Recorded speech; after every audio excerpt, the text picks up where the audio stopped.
Hola, ¿qué tal, alumnos de la secundaria 101? Sean de nuevo bienvenidos a la clase de Historia de México a distancia por el profesor José Antonio Ramos Blanco.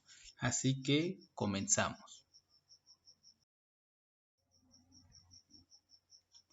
Antes de iniciar con la cultura maya, me gustaría hacerles una pequeña introducción sobre un libro mitológico de la cultura maya quiché sumamente preponderante que se llama el Popol Vuh.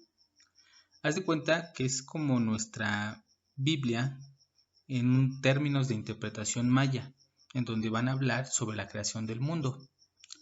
Para estos, los dioses que eran encargados de crear los valles, las montañas, las plantas y los animales, un día deciden crear a los seres vivos para que se encargaran de exaltarlos y venerarlos. Entonces inician un proceso de hazaña en donde van a comenzar a experimentar con distintos grupos. Los primeros van a ser animales de 4 patas y aves. Aquí la problemática es que al no contar con el habla y esta capacidad como tal, entonces son incapaces de adorar a las deidades. De cierta forma no les sirven. Pasan al siguiente grupo, que serían las criaturas de barro. Estos tienen ciertas ventajas, pero una de sus desventajas es que se deshacen totalmente con la lluvia o con el agua, y entonces el tercer grupo son los hombres de madera. Estos son incapaces de ejemplificar un acto emocional de adoración hacia los dioses porque no tienen sentimientos, porque son seres totalmente fríos y sin una personalidad en estos términos. Entonces, ellos también hablaban que los monos van a proceder de este grupo como tal. El número 4 son los seres humanos. Estos, al tener una estructura emocional y tener la capacidad cognitiva y más aparte haber desarrollado el habla, sí cumplen con las necesidades y requisitos que estas deidades como tal solicitaban. Entonces ellos van a provenir del maíz y van a tener que cumplir la satisfacción que los dioses determinaran. La cultura maya se va a ubicar en el año 1000 antes de nuestra era hasta el año 1521 después de nuestra era. Esta última fecha nos va a develar que ellos también tuvieron que enfrentar la conquista y el sometimiento autoritario por parte de los españoles.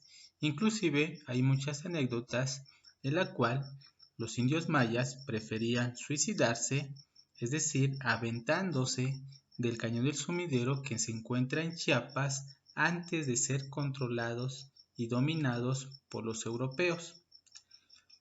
Hasta ahorita tú ya más o menos identificas las fechas iniciales y el término de cada aglomeración mesoamericana. Sin embargo, si tú las comparas con la estructura oficial que tienen los horizontes culturales, tú podrás inclusive encontrar una discrepancia.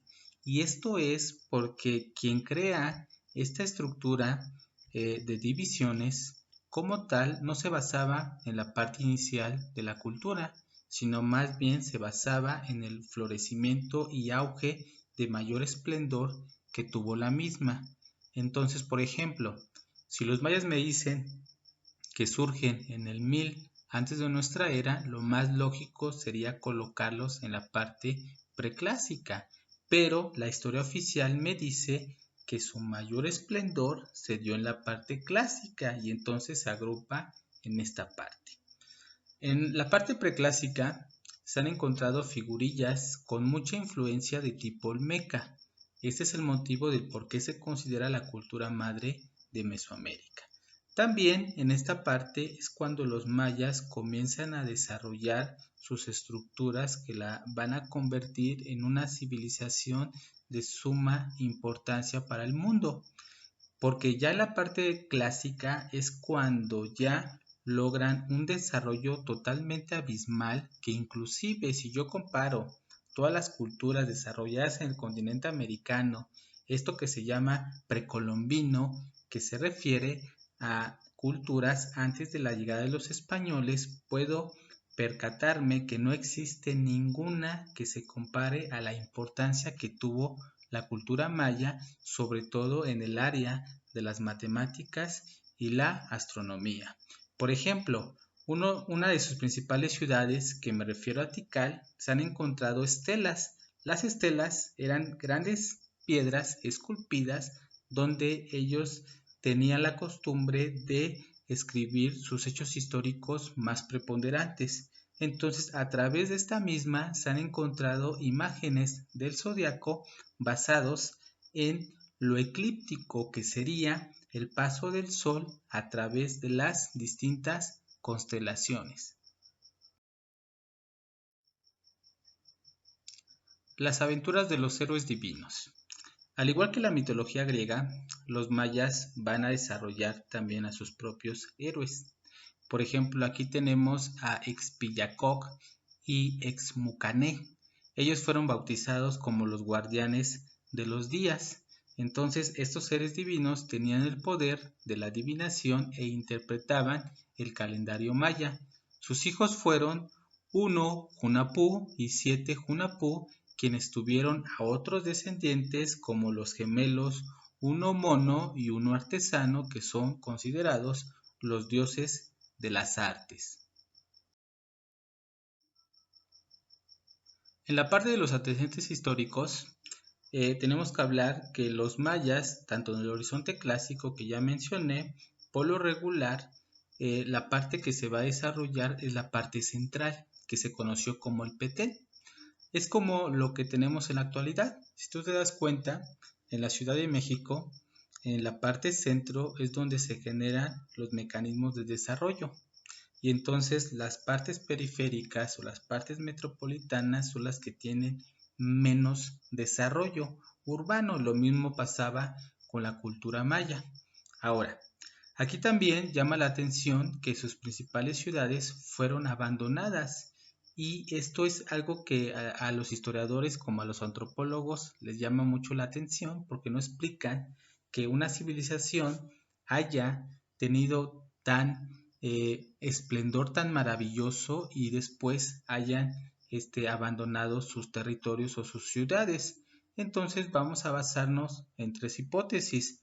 La primera es que muy posiblemente se generaron revoluciones de tal magnitud que los sacerdotes y los gobernantes que se encontraban en la etapa o en la parte alta de la pirámide social fueron derrotados y el sistema como tal se disoció. Y la otra sería que llegó una epidemia o sucedió cambios climáticos que terminaron por finalizar con la aglomeración. Y la tercera, muy posiblemente, es que la escasez de alimentos generó el declive de la misma. En la parte de la organización social y política, tenemos que mencionar que, al igual que las otras culturas, se dividieron en gobernantes y gobernados. La primera estaba conformado por los nobles, los sacerdotes, los guerreros, y la segunda por hombres libres que muchas veces se dedicaban a la agricultura, ya sea a la artesanía o inclusive el comercio. Y también habían esclavos o prisioneros de guerra que eran utilizados de cierta forma para sacrificios humanos.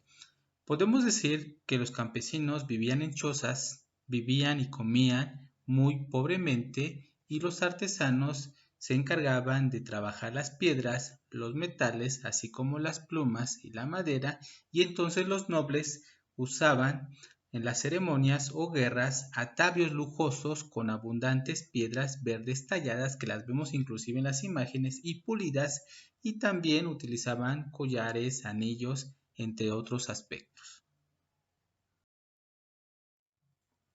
En la parte de la organización económica o actividad como tal, ellos se basaron efectivamente en la agricultura, sobre todo en el cultivo del maíz, y entonces emplearon la técnica que se llama roza y quema. Esta ya te la expliqué en la primera sesión, la cual, cuando habían espacios boscosos para tumbarlos o destruirlos, quemaban, y esto les permitía generar un proceso agrícola efectivo y también cultivaban frijoles, diversas variedades de calabaza, camote, cacao, algodón, inclusive agave y completaban su dieta alimenticia con ciertos animales y pescados como tal. En la parte de la religión se sabe que tenían una filosofía de la naturaleza. Esto es que sus principales fuerzas como la organización social, las costumbres, la ciencia e inclusive las supersticiones estaban asociadas implícitamente con el aspecto divino. Una de las prácticas más comunes que tenían eran los sacrificios humanos, los autosacrificios en el cual se mutilaban de manera dolorosa y algo muy importante sería el culto a los muertos, que es un aspecto cultural sumamente emblemático. En la parte de Mictlán vamos a relacionarlo con el mundo del inframundo. Así como Dante Alighieri en la Divina Comedia habla de algo muy similar, aquí los mayas tenían sus propias creencias. Entonces lo dividieron en 9 niveles. En el primero es que el muerto debía atravesar un río y para ello necesitaba la ayuda de un xoloscuincle. Si tú platicas con los abuelos o con las personas mayores, esta idea sigue todavía en el imaginario colectivo y ellos dicen que cuando morimos tenemos que cruzar un río y el ser que nos ayuda para transitar al otro lado van a ser siempre los perros. Por eso se dice que no debes de maltratarlos, sino que debes de cuidarlos y protegerlos. En el segundo nivel, según el Mictlán, existían dos cerros que se abrían y se cerraban. Entonces chocaban entre sí. El muerto tenía que ser muy hábil porque cuando intentaba cruzar era totalmente aplastado. En el tercer nivel se encontraba un cerro cubierto por piedras sumamente filosas que desgarraban a los cadáveres cuando iban caminando en su trayecto. En el cuarto nivel se dice que el viento tenía obsidiana, entonces también te desgarraba como tal el cuerpo. En el quinto nivel se habla que la gente vuela, es decir, que va a haber una etapa o una fase del Mictlán donde no hay gravedad, entonces los muertos se estampaban y totalmente quedaban aplastados. En el sexto nivel se habla que hay un lugar donde la gente es totalmente o constantemente flechada. En el séptimo nivel se habla que los jaguares te abrían el pecho como tal y te comían el corazón. En el cuarto nivel se habla de aguas negras, en donde los muertos terminaban descansando y su alma como tal era liberada.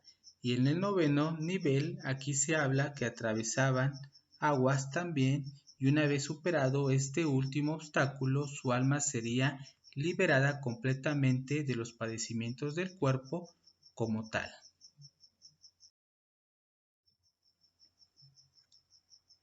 En la parte de la cosmología, los mayas hablaban que el cielo tenía 13 niveles y en cada uno se encontraba un dios que lo protegía. Entonces también ellos interpretaban de manera colectiva que la Tierra era plana y era cargada por un monstruo acuático. Entonces también creían que varios mundos terminaban a través de un diluvio. Algunos de los dioses más importantes son Hunapku, que sería su dios supremo, Ixchel, que sería la diosa de la luna, Chak, que es el dios de la lluvia, Kukulkan, que es la serpiente emplumada, y Apush, que sería su deidad de la muerte. En el aspecto cultural, hay que entender que todo lo que sabemos de la cultura maya es gracias a sus códices, es gracias a las estelas donde ejemplificaban y esculpían todos los textos o anécdotas o hechos históricos más importantes. Algunas de sus ciudades mayas con mayor relevancia va a ser Tikal, Palenque, Calakmul, Copán, Chichen Itzá, Bonampak, Uxmal, Expu-Gil, también aquí hicieron aportaciones tanto en la pintura, donde muestran sus escenas mitológicas que mencionamos al inicio.